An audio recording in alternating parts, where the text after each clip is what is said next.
Olá, estamos chegando com mais uma edição do Conversa com o Especialista, o nosso encontro aqui pelo Portal Mais Sul, pelo YouTube, pelo Instagram e pelo Spotify, sempre para falar de saúde, prevenção, tratamentos e qualidade de vida. Uma das únicas certezas que nós temos na vida é que um dia, mais cedo ou mais tarde, ela acaba. Para muitas pessoas, ela vai acabar com um processo e não de uma hora para outra. Ela vai acabar gradativamente num processo de fim de vida. Neste processo de fim de vida, muitas vezes entram os cuidados paliativos. Em outras, quando não entram, também muitas vezes seriam indicados. Para falar mais sobre esse assunto, a nossa convidada é a médica paliativista, doutora Lauren Provin. Doutora, boa noite, muito obrigado por ter aceito conversar conosco, tudo bem? Tudo bem, obrigada pelo convite também. Sempre bom poder ter um espaço aí que a gente possa falar e aprofundar, né, sobre os cuidados paliativos. Doutora, antes de a gente entrar no tema da nossa conversa propriamente agendado, como nós havíamos conversado, que são as comunicações difíceis, para saber o que é eleição, como que isso acontece, para quem está chegando agora, já ouviu falar, mas não sabe exatamente o que são os cuidados paliativos, em que casos que eles podem ser aplicados. Então, os cuidados paliativos correspondem a um grupo de cuidados, né? É uma forma de cuidados que se preocupa com a qualidade de vida das pessoas que estão enfrentando momentos difíceis por conta da sua saúde, né? Geralmente a gente está falando de pessoas que estão com situações graves de saúde, doenças graves, né? Então, os cuidados paliativos, eles são feitos de forma multiprofissional, como manda a Organização Mundial da Saúde, e todos esses profissionais envolvidos nesse cuidado devem ter esta clareza, né, de que a gente está lidando aí com uma série de questões que surgem quando uma pessoa tem um diagnóstico difícil, que a gente pode citar aqui muitos, né? Geralmente as pessoas lembram do câncer, mas a gente pode falar da insuficiência cardíaca, da doença pulmonar obstrutiva crônica, né, que é o DPOC, o enfisema, como as pessoas sabem, as doenças neurodegenerativas, né, como os quadros de demência, a gente pode falar de cirrose, a gente pode falar de muitas questões. Como a gente tem muita tecnologia em saúde, a gente sabe que a gente pode tratar a maioria das condições, mas a verdade é que ainda que a gente trate a maioria das condições, a gente não cura muitas coisas. Hoje o que a gente vive no mundo é que 75% das pessoas morrem de consequências de doenças crônicas, né?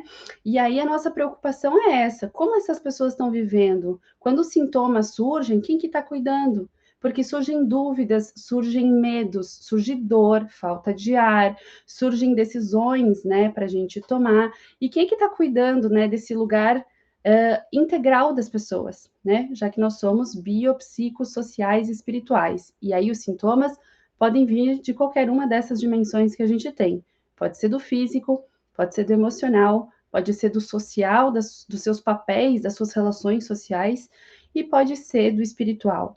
Então, cuidado paliativo é isso, a gente cuida do paciente e da sua família no enfrentamento aí de situações complexas de saúde que envolvem doenças graves, e o nosso papel é cuidar o quanto antes, né, entrar da forma mais precoce possível, mas também cuidar de todo o processo até o fim. Isso quer dizer que a gente se preocupa em manter o paciente o mais autônomo possível pelo maior tempo, mas a gente também se preocupa em cuidar desse momento de finitude, desse processo de fim de vida até a morte. Doutora, nós falamos sobre o que são, mas muitas pessoas também fazem confusão sobre o que não são. Acreditam que algumas atitudes, algumas práticas, sejam elas também aplicadas ou não, são cuidados paliativos quando na verdade não o são. Quais são os principais erros quando se fala em cuidados paliativos? O que as pessoas pensam que são, mas acaba não sendo ou não é pelo menos da forma como se fala? Ah, é perfeita. Essa pergunta é sempre uma oportunidade para a gente desmistificar. Uma das coisas mais importantes é que as pessoas confundem cuidados paliativos como se fossem cuidados exclusivos de fim de vida, né? E o que eu sempre falo é sim, a gente cuida do processo de fim de vida das pessoas, mas na verdade o que a gente faz é cuidar da vida. A nossa preocupação é dar qualidade para a vida e dignidade para a morte. Uma outra coisa que é importante a gente ressaltar que não é cuidado paliativo é quando as pessoas confundem cuidado paliativo com eutanásia. Né? Então, assim, cuidados paliativos têm princípios que regem a nossa prática. E em nenhum momento se confundem com eutanásia. Eutanásia é essa morte antecipada, é essa morte que vem antes, né, provocada e pedida pelos pacientes, é ilegal no Brasil.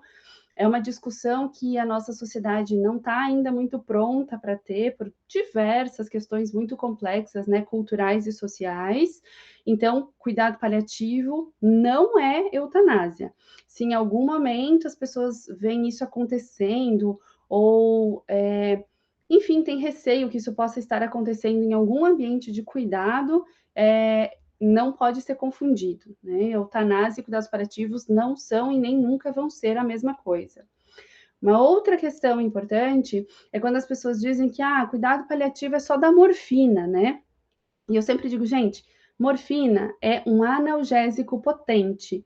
É uma medicação potente que tem que ser usada por quem tem experiência em usar e é extremamente benéfica para esses quadros de pacientes que têm indicação de usar para ter qualidade de vida através do controle da dor.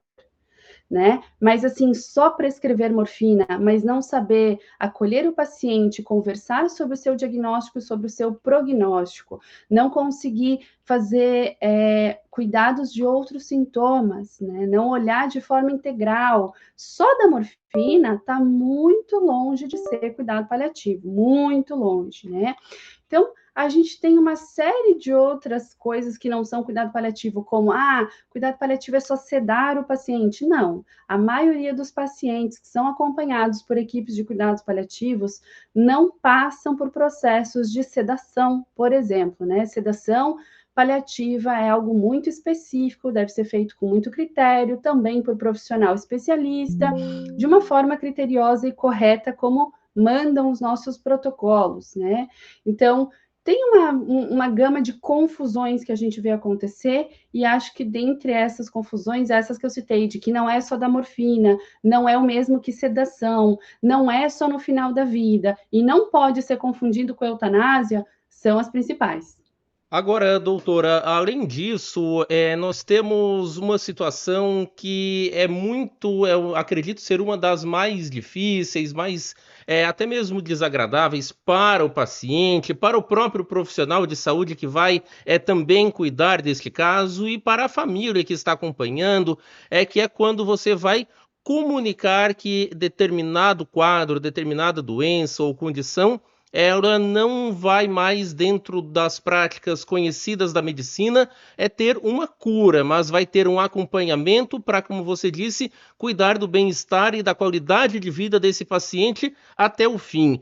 Como é que funciona essa comunicação que a gente chama de comunicações difíceis? O que é isso e quem é que é envolvido em toda essa situação? A comunicação, ela é uma ferramenta de trabalho, né? Bom, para a maioria de nós, a gente está sempre se comunicando, a gente só consegue, na verdade, conviver uns com os outros se comunicando de alguma forma, né? E a gente percebe o quanto a falta da comunicação, ou a comunicação agressiva, ou a comunicação apressada, enfim, ela deturpa as situações e faz com que as coisas fiquem realmente mais difíceis de resolver, principalmente quando a gente está falando aí de comunicar uma notícia que ninguém quer receber, né? A gente está lidando com uma realidade, né? E a gente tem que ter muito respeito para essa realidade que pode ser muito difícil. A comunicação de notícias difíceis é algo que a gente quase não tem na graduação de nenhum profissional de saúde, né? Não é só dos médicos, mas quase que nenhum de nós é treinado para comunicar notícias difíceis. E o que é notícia difícil? Pode ser o diagnóstico de uma doença mais grave, pode ser o prognóstico, né, do que está acontecendo com essa pessoa, do que a gente enxerga através do uso das nossas ferramentas, que pode estar aqui num futuro próximo. É conversar sobre, por exemplo, quando a gente não consegue atender as expectativas de uma pessoa. E muitas vezes isso não é só da cura, né? É como eu brinco, por exemplo, na pós-graduação com colegas da fisioterapia. o fisioterapeuta também tem que aprender a dar notícia difícil, porque ele nem sempre vai reabilitar o paciente, ele nem sempre vai conseguir tirar o paciente da cama ou da cadeira de rodas, ele vai conseguir fazer outras coisas, mas a gente tem que ajustar essas expectativas. Comunicação é algo que precisa ser estudado, é uma coisa, é um conhecimento técnico. Misturando um pouco esse assunto da comunicação com o que tu falou antes, em o que não é cuidado paliativo, eu falo isso muito para os alunos, que cuidado paliativo não é ser bonzinho, caridoso, legal, falar no diminutivo, né, como se isso fosse alguma forma de acolhimento. Na verdade, muitas vezes isso só mascara a nossa inabilidade de comunicar é, essas notícias que podem ser mais difíceis, né? Então, precisa de uma técnica, né? A gente tem muitos estudiosos ao redor do mundo que estudam profundamente comunicação de notícias difíceis, muitos bioeticistas que estudam isso, né? Muitos profissionais especialistas em bioética que também estudam comunicação. Então, a gente tem uma série de ferramentas, né, para treinar as pessoas para se comunicar, treinar profissionais de saúde, e aí quando a gente fala de diagnóstico e prognóstico, principalmente médicos, a se comunicar melhor. As ferramentas é para que a gente seja claro, né, e ao mesmo tempo compassivo, porque as pessoas às vezes acham que compaixão é uma coisa que vem com cada um de nós, como se nascesse junto, quando na verdade é uma habilidade que também pode ser treinada, né? A gente se comunicar de forma compassiva, mas assertiva, usando as técnicas, é muito importante. E o que a gente percebeu nos últimos anos, inclusive com grupos brasileiros que estudam comunicação, é que demonstrar se colocar no lugar do outro, treinar essa escuta ativa de qual é a preocupação real das pessoas, isso facilita muito a nossa comunicação, porque isso gera conexão. Então, se por um lado a gente tem que ter cada vez mais treino dos profissionais de saúde em relação à comunicação, treino em como fazer, ferramentar, né, estruturar a comunicação, por outro lado, a gente também tem que lembrar os profissionais de saúde que saúde, qualquer uma das áreas, seja medicina, enfermagem, nutrição, fisioterapia, psicologia, né? Todas elas não é matemática. Então, assim, só colocar as ferramentas de boca para fora também não vai gerar uma conexão. O que gera conexão é a gente se importar verdadeiramente. E isso é algo que a gente tem batido muito na tecla de quando as pessoas falam de cuidados paliativos ou simpatizam ou gostam do tema, que não basta só simpatizar, não basta ler só os livros de histórias bonitas, né? Porque a realidade, ela se impõe. E o que eu quero dizer com a realidade se impõe? A comunicação também tem que estar nesse lugar a serviço dessa realidade. Quando a gente vai conversar com um paciente, a gente tem que trazer para essa conversa os valores dele, as preocupações dele. Quando a gente fala com uma família, a gente tem que trazer para essa conversa as preocupações dela e, inclusive, desmistificar muito barulho que a gente tem hoje em dia, né? A gente diz que nessa sociedade tão hiperconectada que a gente tem hoje, recebendo informações de vários lados, de vários meios de comunicação, de várias pessoas, às vezes é muito difícil a gente conseguir separar o que é relevante, o que não é, o que é importante e o que só ocupa espaço mental e espaço emocional, né? Então, a gente precisa trazer para essa conversa as dúvidas, a gente precisa entender o que precisa de acolhimento, a gente precisa saber o que precisa desmistificar, a gente precisa estar aberto a responder também perguntas difíceis, a gente precisa treinar a humildade dos profissionais de saúde, de que a gente sabe muitas coisas, a gente estuda muitas coisas, a gente tem muita tecnologia à mão, mas a gente não sabe tudo, a gente não controla tudo, né? As coisas não são novamente matemáticas, nem sempre 2 e 2 nessas conversas vai ser 4. Então, trazer isso para esse momento, né? Tirar, inclusive, um momento adequado, correto, para que essa conversa aconteça sem grandes interrupções, né? E podendo as pessoas trazerem as suas dúvidas, faz com que essa relação seja de mais confiança e de mais assertividade também nas tomadas de decisão que devem ser compartilhadas, né? A gente, como profissional técnico, trazendo conhecimento técnico e o paciente, a família, trazendo os valores pessoais dessa pessoa, a autonomia de querer passar por esses procedimentos que a gente está propondo ou não.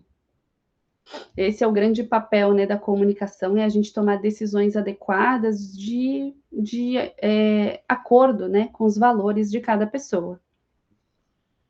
Como você falou, né, doutora, em muitos casos, 2 e 2 não são 4. O que nós queremos dizer com isso, né? Que o que vale para um paciente não vale necessariamente para o outro, mesmo que seja um caso semelhante, um quadro, a idade, enfim, situações muito parecidas para um. Não são a mesma, não é a mesma situação para o outro. E também acho que vale para esta comunicação de notícias difíceis, porque cada pessoa, cada paciente vai ter uma reação diferente, seja ela mais tranquila, vamos dizer, mais difícil ao receber esta informação. E o profissional de saúde precisa estar preparado para todas essas situações que podem acontecer e que ele só vai saber quando elas acontecerem, né?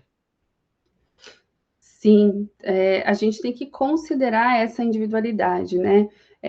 Quando a gente bate nessa tecla, né, de que nem sempre 2 e 2 são 4, é porque a gente precisa tirar esse automatismo da nossa forma de se comunicar e de tomar decisões, e colocar o componente da individualização, né?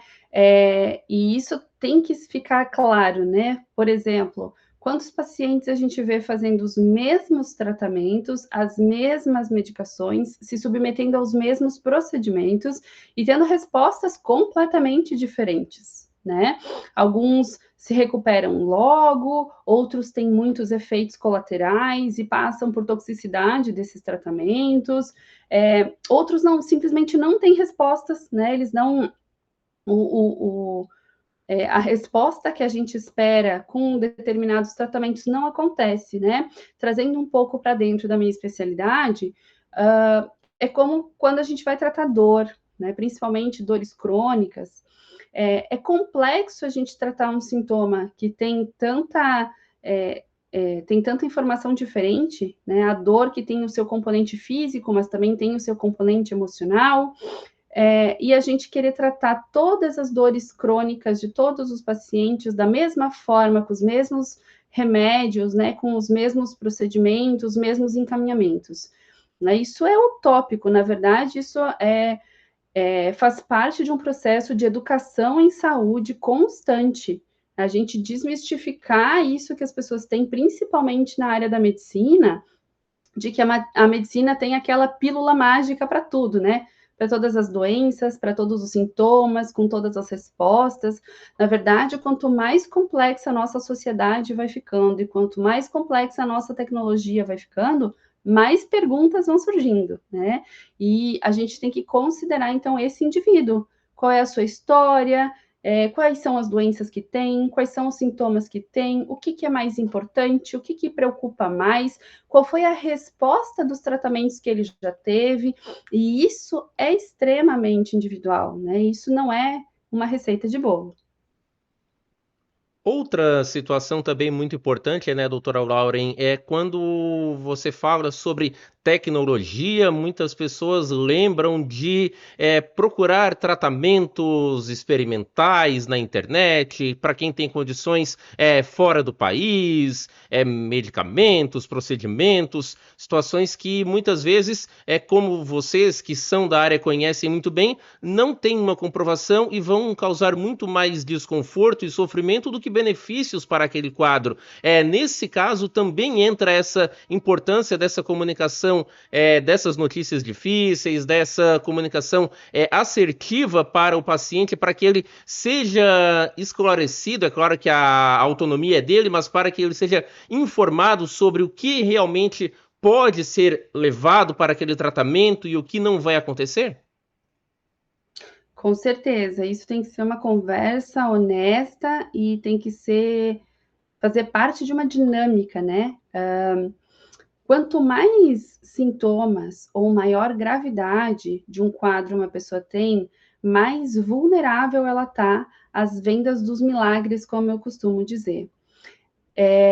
Mas a medicina, assim como todas as áreas da saúde, elas não trabalham com milagres. Eu costumo falar bastante sobre isso com os pacientes e as famílias dos meus pacientes, que o milagre ele é de uma outra dimensão, que é de uma dimensão importante, mas extremamente individual, que é a espiritualidade. Né? A medicina é uma ciência humana, né? E falha, inclusive, como as ciências humanas são, e a gente tem que considerar, inclusive, essa vulnerabilidade do paciente, né? Essa busca por esse milagre, por esta cura, por esse remédio mágico, por esse médico mágico, né? E a gente vê uma crescente nesse charlatanismo que acontece em muitas áreas da saúde, né? Onde as pessoas elas criam certos tratamentos, geralmente extremamente caros, sem nenhuma evidência científica, dizendo para a pessoa que vai ficar tudo bem, que ela vai melhorar, que ela vai curar. Então, a gente tem que ter conversas bastante honestas com os pacientes. É como você falou, claro que a autonomia da pessoa de tentar certas coisas existe, e como eu falei antes, a gente não tem controle e a gente nem deve se preocupar em ter, porque isso é utópico, isso é uma coisa descolada da realidade. O que a gente tem que se preocupar é em ter essa parceria, né? A relação médico-paciente, profissional-paciente, ela é uma relação entre pessoas. E como todas as relações, ela tem que ter esse lugar de diálogo, essa construção de confiança. O nosso trabalho não é ficar convencendo ninguém de nada, mas é dar informações corretas, falar sobre o que pensa sobre certas informações, falar do que a gente chama de saúde baseada em evidência, né, que é o que dizem os artigos, mas também falar da nossa experiência com outros pacientes com casos semelhantes, abrir essa conversa nessa honestidade, nessa franqueza, né? Claro, o que eu vejo assim no dia a dia profissional, seja no hospital, seja no consultório, no cuidado domiciliar, é que algumas pessoas, em nome dessa vulnerabilidade, desse desespero, acabam caindo realmente na mão de muitos profissionais e isso gera um transtorno ainda maior. A gente vê que isso gera um sofrimento enorme para o paciente, que muitas vezes gasta muito dinheiro, né, numa solução mágica que não existe, e aí ele fica frustrado, e aí a família fica frustrada, e além da frustração, do grande peso emocional, a gente tem no meio desse caminho uma piora, muitas vezes, do quadro. Porque quando a gente fala para o paciente que, olha, não tem muita evidência disso que você está fazendo, não tem nenhum grande estudo sobre isso, mas se você deseja, é bom que a gente pense em coisas, efeitos colaterais que podem surgir dessas práticas, porque para você não se frustrar. Inclusive, eu uso essa palavra nas conversas, né? Pode ter aí uma frustração. Claro, as frustrações podem acontecer com as medidas que têm evidência também. A gente não tem problemas, né? Como eu falei, individual, as respostas são individuais. Mas quando a gente está falando dessa questão do charlatanismo, né? De práticas aí muito questionáveis, o efeito deletério ele é catastrófico porque o paciente muitas vezes deixa de fazer o que tem evidência ou deixa de procurar profissionais que trabalhem com dessa forma correta para buscar muitas vezes até influencers, né? Assim, pessoas da internet que não têm nenhum compromisso, né, com a verdade, com a realidade e tal, mas acabam vendendo esses processos de cura que não existe, né? Isso é bem complexo e isso tem que virar uma conversa de consultório para todo profissional de saúde que busca fazer as coisas corretas para os seus pacientes. Fora esta situação, doutora, como é que funciona na prática, não apenas na sua experiência, mas do que os seus colegas de especialidade, colegas paliativistas, relatam em outros locais, Brasil afora, porque é evidente que o paliativista conhece o que é e o que não é, o que são e o que não são os cuidados paliativos, mas também tem outros profissionais que muitas vezes desejam aplicar procedimentos, medicamentos, tratamentos muito invasivos que vocês paliativistas sabem que vai provocar muito mais sofrimento do que benefícios efetivamente para o paciente. Como é que é esse contato com outros profissionais de saúde, médicos ou de outras áreas que têm certa resistência à medicina paliativista? O que a gente percebe é que, apesar de o Brasil ter evoluído muito nessa temática nos últimos anos, se vocês, né, forem procurar, tem cada vez mais colegas em redes sociais e mais serviços propriamente de cuidados paliativos no país. A gente sabe que ainda está muito longe do ideal. Está tão longe que teve um grande movimento social e político do ano passado para cá. Então, em 2023, começou um grande movimento que se chama Frente Paliativistas, que culminou na Política Nacional de Cuidados Paliativos, né? Foi um movimento em prol das políticas públicas em cuidados paliativos, que culminou na PNCP, que saiu em maio desse ano. E a gente percebeu durante esse movimento, quem fez parte de alguma forma, que dentro da nossa bolha, entre aspas, né, nós especialistas dentro da nossa bolha dos cuidados paliativos, claro que a gente vê que se fala mais, tem mais eventos, tem mais lugares para estudar, né, formações, residências, pós-graduação, e tá tudo certo. Mas quando a gente fura a nossa bolha, quando a gente vai para os nossos hospitais todos os dias, né, para as nossas clínicas, quando a gente tem pacientes que estão sendo vistos por vários profissionais ao mesmo tempo, fica muito claro o desconhecimento coletivo que a gente ainda tem e a necessidade de falar do assunto com seriedade, com muita seriedade, né? Por pessoas, enfim, que já têm aí um know-how para isso. Porque é isso que você falou, quando a gente faz contato com outras pessoas, às vezes nem precisa ser nossa lá de longe ou de um lugar muito do interior.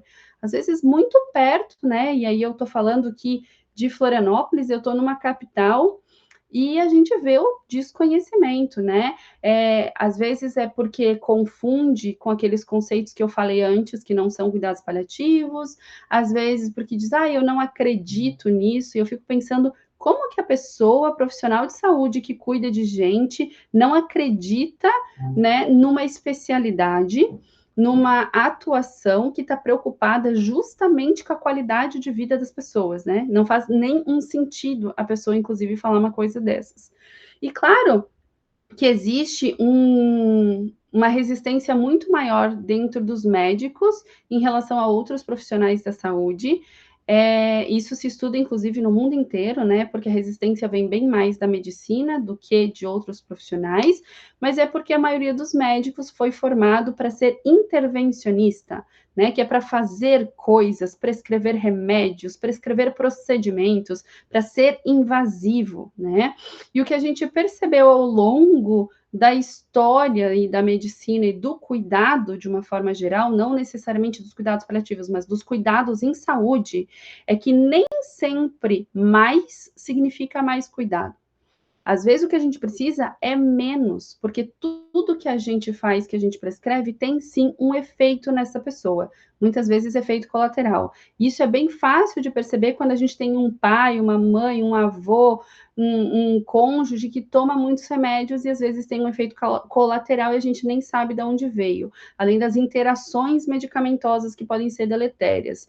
Ou cirurgias que nem precisavam ter acontecido. Outros procedimentos que não tinham indicação técnica. E quando eu falo não tem indicação técnica, é porque existem estudos ao redor do mundo que questionam de se aquilo deveria ter sido feito ou não. Afinal de contas, muitas vezes, em nome de certos procedimentos, a gente deixa o paciente pior do que sem ele. Então, os procedimentos precisam muito ser revisados e repensados, rediscutidos. Claro eu vou trazer aqui novamente a questão da matemática. Não é que nada deve ser feito. O que deve ser feito é ser individualizado, né? Eu vou pegar um recorte, por exemplo, dos pacientes idosos. Hoje a gente vê pacientes idosos de 90 anos maratonistas, mas a gente vê pacientes de 90 anos, e esses ainda são a maioria, muito frágeis, dependentes para autocuidado, já com uma série de doenças, precisando de ajuda de alguém, de cuidador, de familiar, né? Então, a gente precisa ter clareza de que o que eu vou propor em um momento de intercorrência, um diagnóstico novo, para um paciente de 90 anos bem, robusto, saudável, atleta, é completamente diferente do que eu vou oferecer para um paciente com 90 anos, fragilizado, que toma um monte de remédios por dia, totalmente dependente. Porque as respostas que essas duas pessoas vão me dar a partir do que eu estou propondo como tratamento são completamente diferentes. Então, isso é o que a gente chama hoje do choosing wisely, né, das escolhas mais adequadas, do correto, desse grande movimento que tem sido feito ao redor do mundo, inclusive da slow medicine, né, que é para tomar condutas mais corretas. Não adianta a gente seguir protocolos cegamente, a gente já entendeu que isso não serve para todo mundo. As pessoas podem ter as mesmas doenças, mas elas não são as mesmas pessoas, né? Então, a gente precisa resgatar isso, que a prática, a técnica, a tecnologia existe. A gente, como paliativista, a gente não nega a tecnologia em nenhum momento, ao contrário, a gente se utiliza dela e bastante, mas a gente pondera esse uso. A gente usa um racional, né, um raciocínio de quem é esse paciente e se faz sentido eu usar essa tecnologia nessa pessoa. Se isso for beneficiá-lo, se o benefício supera os riscos, a gente tem aí uma grande possibilidade de uso, debatendo isso com o paciente. Agora, se a gente sabe que a taxa de sucesso é muito baixa, que esse paciente está muito frágil para essa intervenção que a gente está propondo, qual é o motivo e o objetivo de a gente continuar fazendo isso? Né? Então, essas perguntas precisam estar mais na prática médica, né? Isso também é uma forma de a gente fazer educação em saúde com os pacientes e as famílias, né? Isso diminui também aquele desespero de, nossa, tem que sair correndo atrás de alguém que faça alguma coisa, que prometa um milagre, que faça um procedimento, prescreva um remédio, porque a pessoa começa a entender o que faz e o que não faz sentido. Para finalizar, doutor, ainda que o assunto seja muito mais extenso e renderia muito mais tempo para essa nossa entrevista, mas sobre esse nosso ponto específico, que são as notícias difíceis, as comunicações difíceis, o que você, já como paliativista, já com grande experiência na área, percebe que esta comunicação, quando bem aplicada, quando feita de forma assertiva, ela faz de diferença no tratamento, no processo, eu não diria de aceitação, porque acredito que não seja muito comum, pelo menos, aceitar um diagnóstico difícil, mas de o paciente entender e passar por estas etapas de uma forma mais leve dentro da possibilidade, a própria família também, até mesmo no caso da família, quando chega a hora inevitável, quando chega este paciente ao fim de sua vida, como é que quando esta comunicação ela é bem feita? A comunicação faz todo sentido no controle dos sintomas, porque a comunicação é o vínculo da conexão, né? E quando a gente tem uma conexão confiável, a gente tem um paciente que é, por exemplo, mais aderente às propostas. Então, pensando num paciente mais em processo de final de vida, quando a gente entende que essa comunicação é honesta para ele tomar as suas decisões, né? Quantas vezes os pacientes perguntam de forma bastante direta, né, não só sobre o tempo de vida, mas o que esperar dos próximos tempos de vida, que sintomas que podem acontecer, né, e a gente pode ter uma conversa honesta em relação ao que vai acontecer ou para onde estamos caminhando, e ele tomar decisões que façam sentido para ele, para a vida dele, para o legado dele.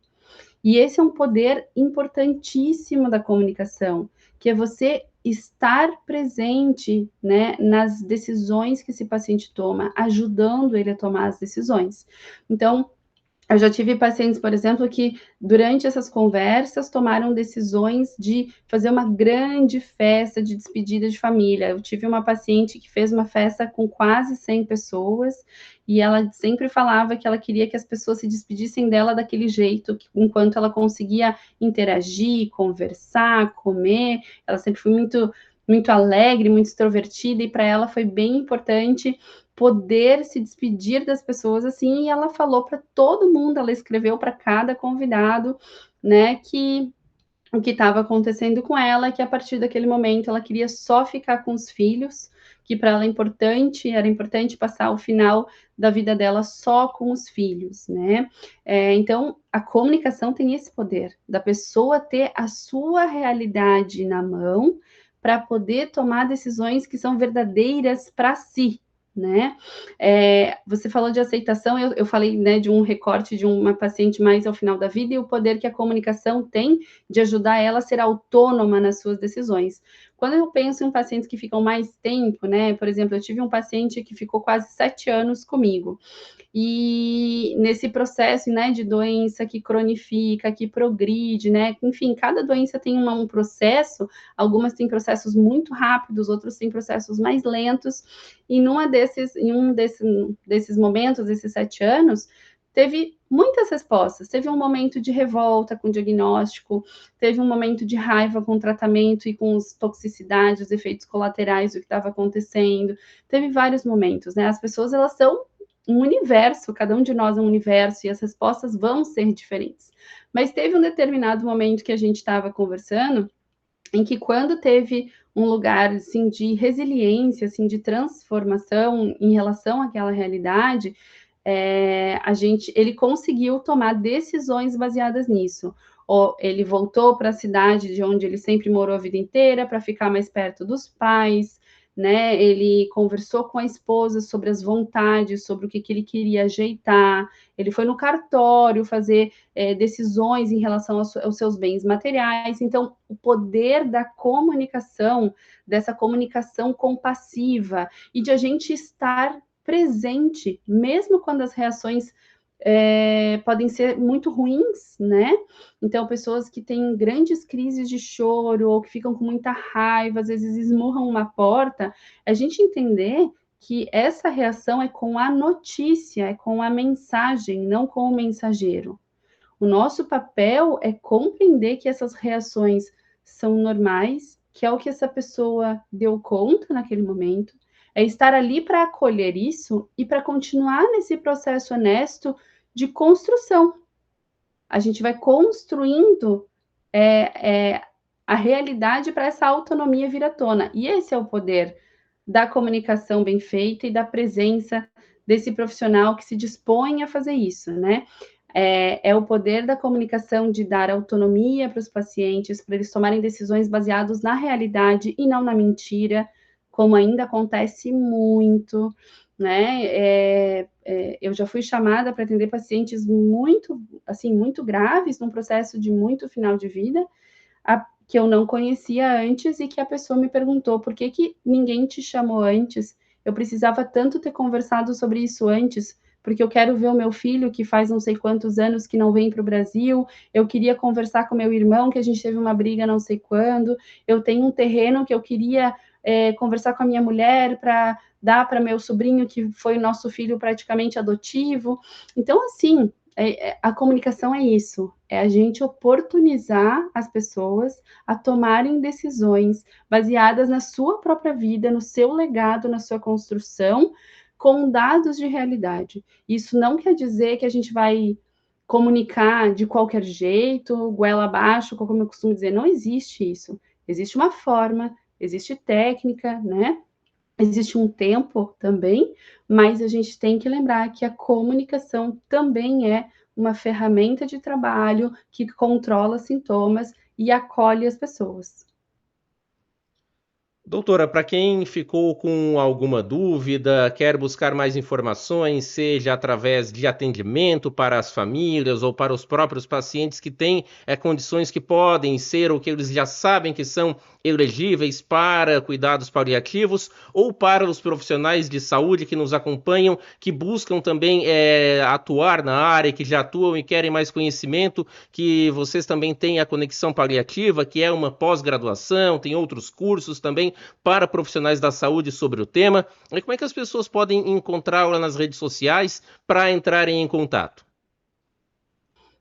A minha rede é o @lauren.cuidadospaliativos, e a gente tem realmente trabalhado com todas essas frentes, né, seja a educação profissional, a gente está trabalhando em projetos também de educação social, além dos atendimentos, né, então pode ficar bem à vontade, mandar dúvidas, né, para o lauren.cuidadospaliativos. Doutora Lauren Provin, muito obrigado mais uma vez por ter aceito o nosso convite, conversar mais uma vez com o Portal Mais Sul aqui no sul de Santa Catarina, direto de Florianópolis, para trazer informações muito importantes que com certeza farão com que mais pessoas conheçam o que são e o que não são os cuidados paliativos e quando precisarem, que nunca precisem, mas se precisarem que tenham este conhecimento e que possam serem atendidas e acolhidas da melhor forma possível. Muito obrigado, um bom trabalho, bom final de semana para você e para toda a sua equipe. Obrigada, boa noite, né? Um bom final de semana para todos e fico à disposição aí para a gente tirar as dúvidas sobre esse tema que ainda precisa ser muito falado. Obrigada. E assim encerramos a edição de hoje do Conversa com o Especialista. Voltamos na sequência com outras informações para você, sempre falando de saúde, prevenção, tratamentos e qualidade de vida. Um abraço e até mais.